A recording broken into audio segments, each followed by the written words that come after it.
기도합니다. 아멘. 말씀은 요한계시록 3장 7절부터 13절입니다. 신약 401쪽입니다.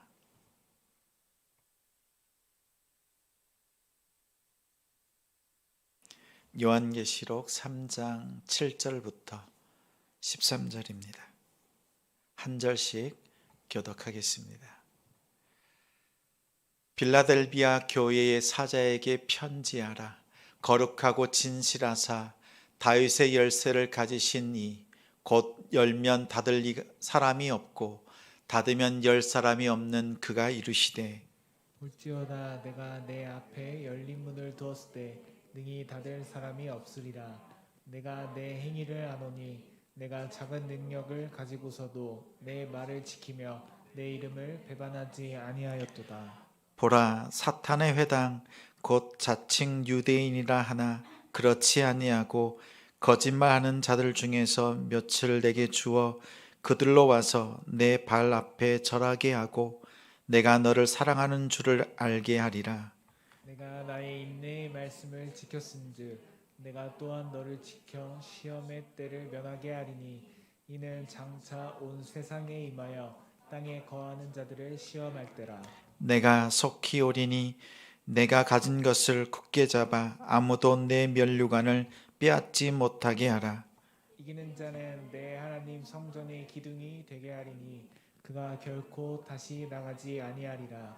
내가 하나님의 이름과 하나님의 성 곧 하늘에서 내 하나님께로부터 내려오는 새 예루살렘의 이름과 나의 새 이름을 그 위에 함께 읽습니다. 기록하리라. 귀 있는 자는 성령이 교회들에게 하시는 말씀을 들을지어다. 아멘. 한 주간 말씀 제목은 작은 능력으로 인내의 말씀을 지켰으니, 작은 능력으로 인내의 말씀을 지켰으니 라는 제목으로 말씀 전하겠습니다. 한 주간 믿음으로 살아내신 우리 성도님들을 주님의 이름으로 축복합니다. 옆에 있는 성도님들과 인사 나눌까요? 수고하셨습니다. 수고하셨습니다. 첫 번째 금요 저녁 예배 기도 시간을 준비하면서 이런 생각이 들었습니다. 하나님께서 우리 교회를 향해서 어떠한 마음을 가지고 계실까? 하나님께서 이 시간 오셔서 우리 성도들에게 하시는 말씀, 주시는 말씀이 있다면 무엇일까? 이런 생각을 해보았습니다. 그런 가운데 2년 전에 일이 떠올랐습니다. 개척 감사 예배를 마치고 난 뒤에 한 형제가 저에게 와서 책 한 권을 선물했습니다. 책 제목은 버텨 주셔서 감사합니다 라는 책이었습니다. 어느 개척 교회, 그 교회를 담임하는 목사님의 개척 이야기가 담긴 책이었습니다. 아마도 막 개척을 시작하는 저와 교회 성도들을 바라보면서 마음을 담아 선물한 것이었습니다. 책꽂이에 꽂아놓고 읽습니다. 버텨 주셔서 감사합니다. 이 책을 바라보면서 처음에는 이런 마음이 들었습니다. 승리하게 해주셔서 감사합니다. 책 제목이 그랬으면 좋았겠다. 아니면 이기게 하시니 감사합니다. 이런 제목이었으면 더 좋았겠다. 이런 마음이 들었는데 요즘은 그 책을 보면서 그래, 맞다. 저 말이 맞구나. 버텨내는 것만으로도 감사가 되는구나. 이런 고백이 저절로 나옵니다. 다시 한번 인사 나눌까요? 버텨주셔서 감사합니다. 버텨주셔서 감사합니다. 정말 우리 성도님들께 감사드립니다. 기도의 자리, 예배의 자리 전도면 전도의 자리 힘써 주시고 함께 해 주신 성도님들의 그 흔적과 그 마음을 기억합니다. 개인적으로는 시간이 무척 빨리 지나갑니다. 50이 되면 시속 50km로 달린다고 하지요. 60이 되면 더 빠른 속도로. 그래서 눈 감았다 뜨면 벌써 자야 될 시간입니다. 잠깐 돌아보면 일주일이 지나고 한 달이 지나고 1년이 후딱 지나갑니다. 엊그제 성탄절 또 신년 감사 예배를 드리고 났는데 며칠 지나고 나면 다시 신년 감사 예배를 드리는 우리의 모습을 발견하게 될 것입니다. 그만큼 시간이 빨리 지나간다는 것을 느낍니다. 그런데 더디 지나가는 시간이 있습니다. 교회 개척하고 하나님께 예배를 드리는 시간만큼은, 신앙이 자라고 성장해 가는 이 시간만큼은 아주 더디 흘러가는 것 같습니다. 하나님께 코로나로 인해서 예배 드리기 어렵고 만나는 게 어렵고 전도하러 복도를 지나가는 것도 사람을 마주칠까 봐 두려워 떨던 그때가 생각납니다. 여러분 기억나세요? 우리가 그렇게 전도하던 때도 있었습니다. 그리고 크고 작은 일들 속에서 서로의 작은 오해도 있고 또 마음의 만족과 여러 가지 일들을 겪으면서 버텨냈던 일들을 가만히 생각해 보면서 이런 마음이 들었습니다. 갓 태어난 아기처럼 처음에는 쑥쑥 자라는 것 같더니 어느새 머물러 있는 것 같기도 하고 또 서서히 말을 배우고 옹알이를 하는 것처럼 그 배움의 시간들이 더디게 느껴지기도 했습니다.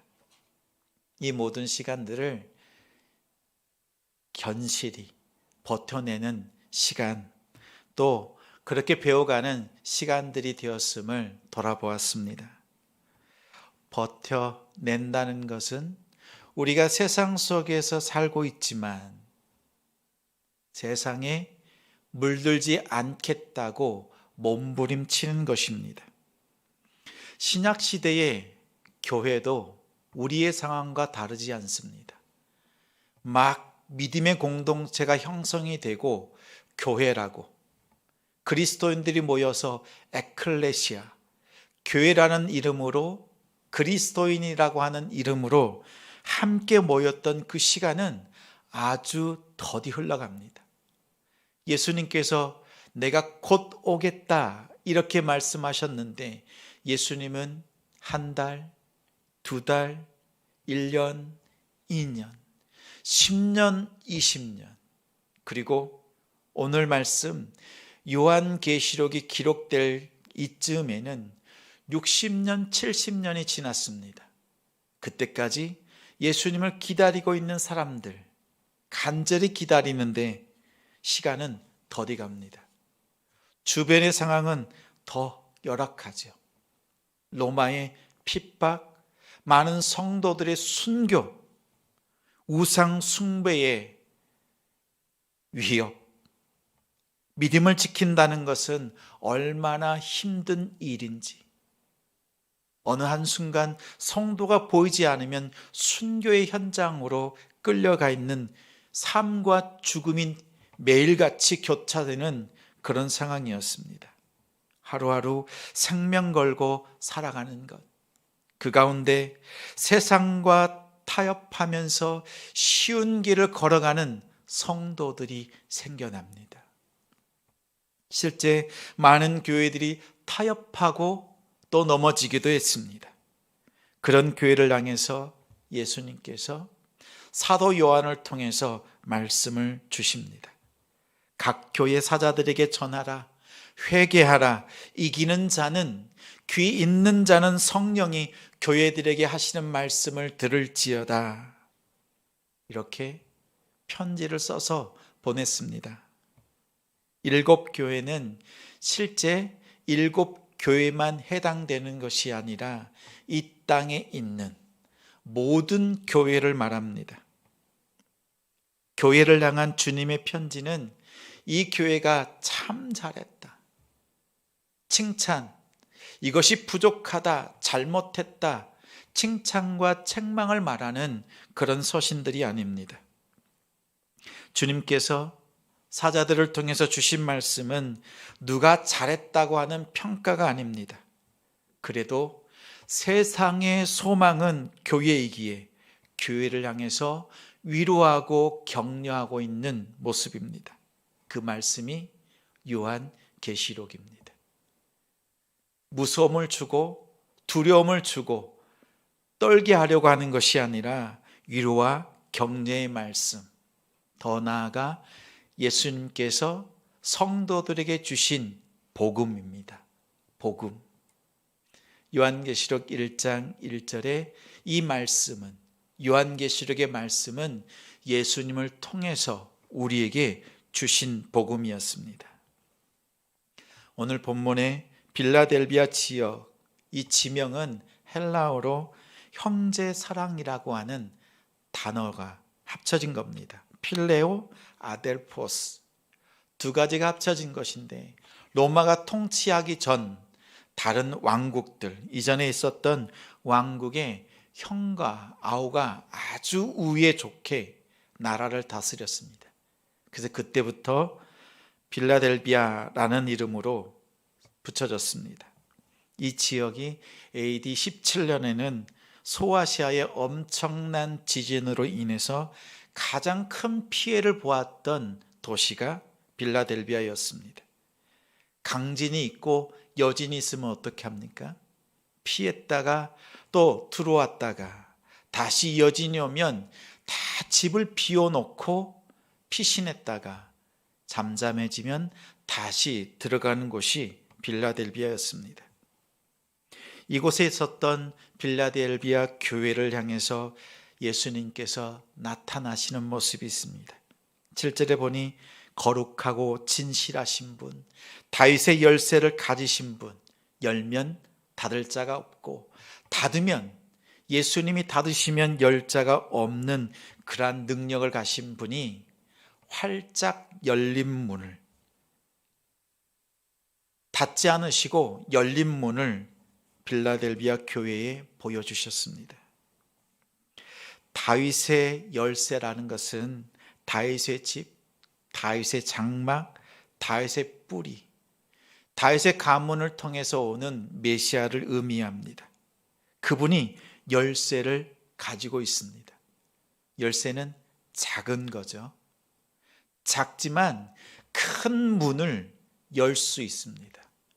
작지만 발휘하는, 또 귀하게 유용하게 쓰임받는 도구입니다. 열면 닫을 자가 없고 닫으면 열 자가 없는 그런 능력을 가지신 예수님께서 교회에게 보여주시는 모습은 문이 활짝 열려 있습니다. 열린 문은 교회입니다. 또한 열린 문은 양들이 드나드는 양의 문, 성도들이 드나드는 양의 문, 예수 그리스도입니다. 그 문을 드나드는 영혼들마다 다 구원받는 열린 문이었습니다. 그러면 예수님께서 나타나셔서 오늘 본문에 빌라델비아 교인들에게 주시는 말씀이 무엇인지 가만히 살펴보십시오. 교회들을 향해서 예수님의 말씀은 세상을 맞서서 싸워라, 죽기까지, 순교하기까지 애쓰고 수고해라, 전도에 힘써라, 이런 명령이 아닙니다. 분명 말씀 속에는 그러한 순교와 헌신과 싸움, 그리고 전도의 아름다운 일들이 담겨 있지만 그보다 더 중요한 말씀들이 담겨 있습니다. 그 말씀들은 위로와 권면입니다. 요한계시록 2장과 3장에는 예수님께서 사자들에게 주신 7 교회에게 보낸 편지입니다. 이 땅에 있는 교회들을 향해서 주시는 말씀. 4장과 5장에는 이 교회의 시선을 하늘로 향하게 합니다. 천상을 열어서 하늘 보좌를 바라보게 하고 그 보좌 주변에 성령과 예수님 그리고 많은 장로들, 천군 천사들 그들을 바라보게 합니다. 다시 말해서 지금은 이 땅에서 고난당하고 핍박 가운데 있지만 시험과 환난 가운데 있지만 시선은 어디를 향하는 거예요? 어디를요? 하늘을. 주님이 계신 하늘을 바라보면서 위로를 얻는 거예요. 그러기에 요한계시록은 우리에게 위로와 격려가 됩니다. 우리에게 힘이 됩니다. 소망이 됩니다. 그러한 이 말씀 앞에서 예수님은 우리에게 4가지를 부탁합니다. 힘들지, 버티는 것 자체가 어렵지, 포기할 만하지, 그러한 상황 가운데 있는 우리를 향해서 위로의 말씀을 전하십니다. 8절 말씀 함께 읽겠습니다. 8절. 볼지어다 내가 내 앞에 열린 문을 두었으되 능히 닫을 사람이 없으리라. 내가 내 행위를 아노니 내가 작은 능력을 가지고서도 내 말을 지키며 내 이름을 배반하지 아니하였도다. 아멘. 예수님을 영접한 사람은 변화됩니다. 예수님을 믿는 사람은 삶이 바뀝니다. 그런데 우리가 예수님을 믿고 교회를 다니고 믿음 생활을 하면 교회 다니지 않는, 그 전에 함께 즐기고 기뻐했던 그들이 여러분을 향해서 어떻게 대합니까? 똑같이 대하던가요? 아니면 달라진 모습을 발견합니까? 여러분을 대우하는 것이 달라진 것을 느낍니까? 만약 내가 예수 믿고 예배드리고 진실하게 믿음으로 살아가는데 세상 사람들이 여러분을 대하는 것이 아무것도 변하지 않았다면 여러분 스스로를 점검해 보셔야 합니다. 내가 아무것도 변하지 않았기에 그들의 반응이 없는 것입니다.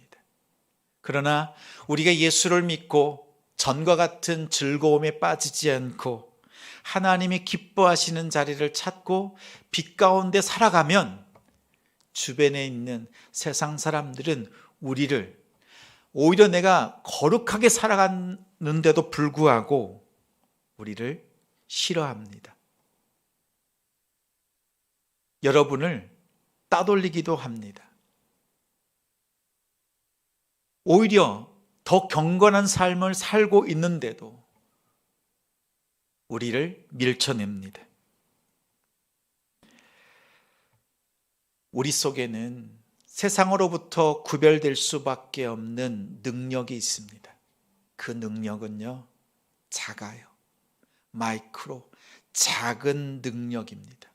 세상의 힘과 내 안에 있는 그 능력을 비교해 보면 견딜 수 없어서 맞설 수가 없을 정도로 우리는 작은 능력입니다. 오늘날 교회는 작은 능력을 가졌습니다. 작다는 것은 궁색하고 난처한 상황을 말합니다. 당시에 빌라델비아 교회는 큰 소리 칠 수 있는 상황이 아니었습니다.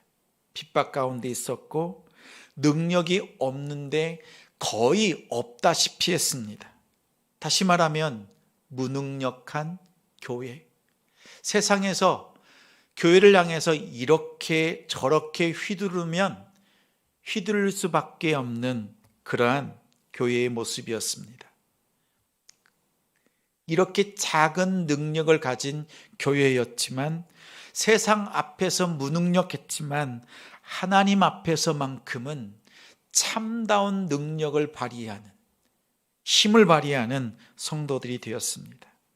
간신히 예배를 드리고 간신히 신앙을 유지하는 모습이었지만, 아슬아슬하게 살아가는 신앙인들의 모습이었지만, 하나님의 말씀을 지키고 주님의 이름을 배반하지 않는 그들의 삶의 모습을 보면서 우리 주님께서 이렇게 말씀하십니다. 우리가 읽었던 말씀에 내가 너의 삶을, 내가 너를 안다, 이렇게 말씀하십니다. 우리가 하나님 앞에 믿음으로 살아갈 때, 기도할 때 가장 위로가 되는 말씀은 바로 이 말씀 아닌가요? 내가 너를 안다. 내가 너를 안다. 예수님의 손에 무엇이 들려 있었지요? 열쇠, 다윗의 열쇠. 작은 열쇠로 큰 문을 여셨던 주님처럼 성도들에게는 작은 능력이지만 인내의 말씀을 지킴을 통해서 천국 문을 여는 결정적인 도구가 이 작은 능력입니다. 말씀을 지키고 그리스도의 이름 앞에 부끄럽지 않는 삶을 살아가는 성도들, 그러한 믿음을 가지고 나아가는 우리가 되기를 바랍니다. 이러한 모습을 뭐라고 그래요? 예수님을 닮았다. 예수님 닮은 성도, 예수님도 작았지만, 작은 열쇠지만, 연약하게 죽으셨지만 가장 큰 능력을 행사하셨던 그 십자가, 그 앞에 함께 엎드릴 수 있는, 주님의 연약함 속에서 오히려 세상을 믿음으로 호령할 수 있는 예수님 닮은 성도, 남동탄 지성교회 성도들임을 믿습니다. 작은 것으로, 작은 믿음으로도, 작은 능력으로도 천국 문을 여는 그런 성도, 교회가 되길 바랍니다. 하나님께서 우리에게 기대하시는 것 다른 것 없습니다. 말씀 가운데 서 있는 것. 주님은 우리에게 그러한 우리를 향해서 말씀합니다. 내가 너의 모든 것을 다 알고 있다. 이 말씀이 여러분에게 위로가 되는 줄 믿습니다. 둘째는 내가 원수를 굴복시키겠다. 주님께서 말씀하십니다. 9절 말씀 함께 읽겠습니다. 보라, 사탄의 회당 곧 자칭 유대인이라 하나 그렇지 아니하고 거짓말하는 자들 중에서 몇을 내게 주어 그들로 와서 내 발 앞에 절하게 하고 내가 너를 사랑하는 줄을 알게 하리라. 유대인들 중에서 기독교인들을 그토록 싫어하는 로마인들보다 기독교인들을 더 싫어했던 모양입니다. 유대인들의 그 모임에서 기독교인들을 시기하고 질투하고 대적했던 그들이요, 회심해서 교회로 들어왔다라는 뜻보다는 복음, 그리고 예수님의 그 은혜 가운데서 그들을 굴복시키는, 유대인들을 이겨내는, 복음으로 이겨내고 그들을 굴복시키는 상황을 의미합니다. 우리가 믿음으로 살아갈 때 그들을 향해서 대적하지만 내 힘으로 꺾지 않고 복음의 능력으로 꺾을 수 있는 그런 능력 있는 성도가 되길 바랍니다. 창세기 26장에 애굽으로 내려가려고 하는, 가나안 땅에 다시 기근이 들자 애굽으로 내려가려고 하는 이삭을 향해서 하나님께서 말씀하십니다. 내가 지시하는 땅, 가나안 땅에 머무르라. 그랄 땅에 머물렀습니다. 그 땅에서 블레셋 사람들과 함께 지내는데 이삭은 100배나 축복을 받았습니다. 그 모습을 바라보았던 그들은 이삭의 우물을 빼앗기 시작합니다. 첫 번째 우물을 빼앗아가고 또 우물을 파고, 또 빼앗아가면 또 내주고 또 우물을 파고, 에색, 신나, 르호봇, 이렇게 옮겨가고 빼앗기고 옮겨가고 빼앗기고, 그렇게 삶을, 거주지를 옮겨가면서도 그들은, 이삭은 탓하지 않습니다. 하나님께서 명령하신 그 땅을 떠나지 않고 지키면서 믿음 생활합니다. 시간이 지나서 26장 28절에 이렇게 말합니다. 그들이 이삭을 찾아와서 화친을 청합니다. 조금 전까지는 어떻게 하든지 이삭을 쓰러뜨리고 무너뜨리려고 했던 그들이 와서 하는 말이, 여호와께서 너와 함께 계심을 우리가 분명히 보았으므로 너와 우리 사이의 맹세에서 서로 계약을 하자. 화친 조약을 맺습니다. 맨 마지막 문장이 의미심장합니다. 너는 여호와께 복을 받은 자니라. 우리가 믿음으로 살아가잖아요. 하나님의 말씀대로 살아가잖아요. 그들과 싸우지 않고 피하고 내주고 피하고 내주고, 이 모습 속에서 세상은 놀랍니다. 우리 속에 하나님이 함께 계시다는 것을 그들의 눈으로 분명히 보고 우리가 복받은 사람이라는 것을 우리가 말하지 않고 세상 사람들이 우리를 향해서 말합니다. 이것은 우리가 믿음으로 살아낼 때 성령 하나님께서 원수들을 복음으로 굴복시키시는 그 은혜로 우리에게 역사하십니다. 지금은 우리가 맞설 필요가 없지만 주님께서 역사하시는 줄 믿습니다. 나의 원수를 굴복시키신다는 약속이 우리에게 주어져 있습니다. 셋째는 10절입니다. 내가 지켜주리라. 10절 말씀을 함께 읽겠습니다.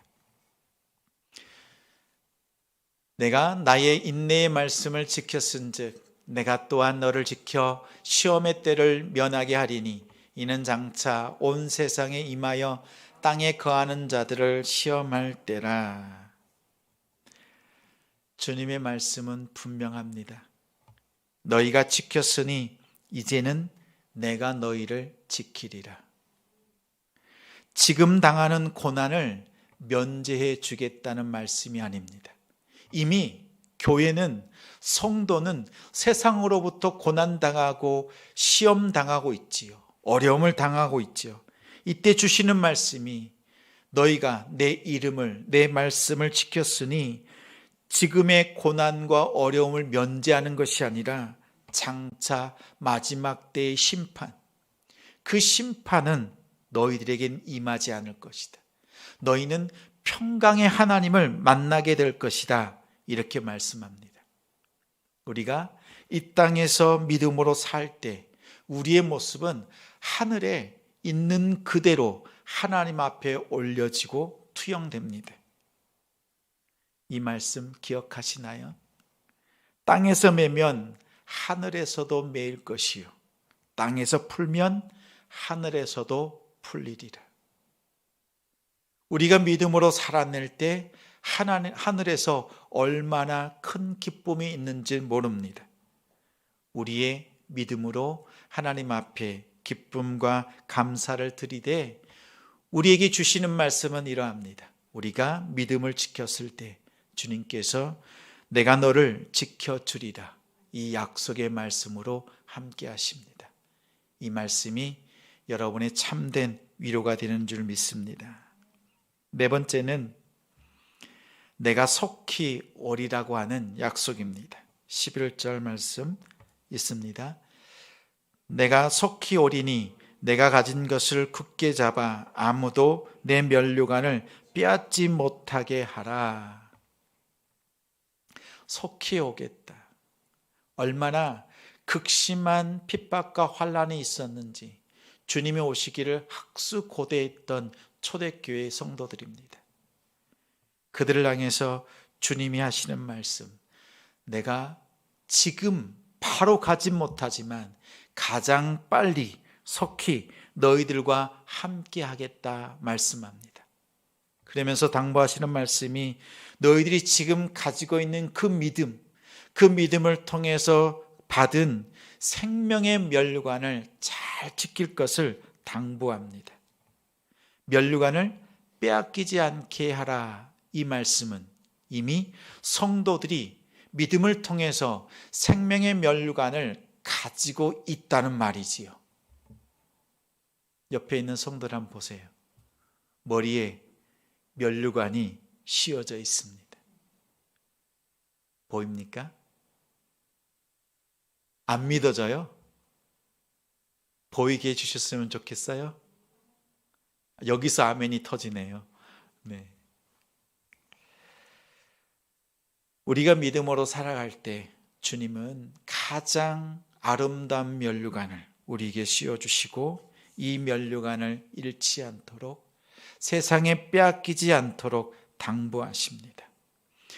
7절에 빌라델비아 교회를 향해서 나오셨던 예수님의 모습은 거룩하신 분, 진실하신 분이었습니다. 다시 말해서 빌라델비아 교회를 향해서 당부하시는 말씀은 거룩한 삶을 사는 성도, 진실한 삶을 사는 성도, 나를 닮은 성도가 되기를 원하시는 하나님의 뜻이 그 안에 담겨 있습니다. 주님이 다시 오시는 그때까지 기다리는 동안에 거룩함을, 이 진실함을 유지하는, 지켜가는 우리가 되기를 소망합니다. 앞서서 네 가지를 위로의 말씀을 나누었습니다. 내가 너를 안다. 원수를 굴복시켜 주겠다. 내가 너를 지켜주리라. 내가 속히 오리라. 이 말씀들의, 이 위로의 말씀들의 주어는 누굽니까? 내가가 누구죠? 예수님이십니다. 예수님께서 우리를 향해서 직접 행해 주시는 일들입니다. 12절 말씀 한 절 다 함께 읽겠습니다. 이기는 자는 내 하나님 성전에 기둥이 되게 하리니 그가 결코 다시 나가지 아니하리라. 내가 하나님의 이름과 하나님의 성 곧 하늘에서 내 하나님께로부터 내려오는 새 예루살렘의 이름과 나의 새 이름을 그의 위에 기록하리라. 아멘. 앞서서 말씀으로 나눈 것처럼 이긴다는 것은 세상을 거뜬히 넘어뜨린다, 이런 뜻이 아닙니다. 버텨내는 것, 세상 속에 있지만 견뎌내는 것을 말합니다. 거룩함을 잃지 않고 순결함을 지켜가는 성도의 모습을 말합니다. 빌라델비아는, 그 지역은 지진이 많다고 했지요. 여진이 오면 집을 비워두고 나갔다가 다시 들어와야 했습니다. 그만큼 집안이 약했던 그런 지역이었습니다. 그러나 이기는 자, 끝까지 믿음으로 살아가는 성도들은 든든한 기둥이 되고 다시는 나가지 않는 그러한 하나님의 성전에 머무는 구원이 확실한 그 보장을 말씀을 통해서 주십니다. 그리고 그 기둥에 새 예루살렘, 아버지의 이름과 아들의 이름이 기록됩니다. 요한계시록 14장 1절에 보면 어린 양들, 하나님의 백성들 이마에는 어린 양의 이름이 새겨져 있습니다. 하나님의 소유, 하나님의 자녀 되었음을 우리에게 말씀합니다.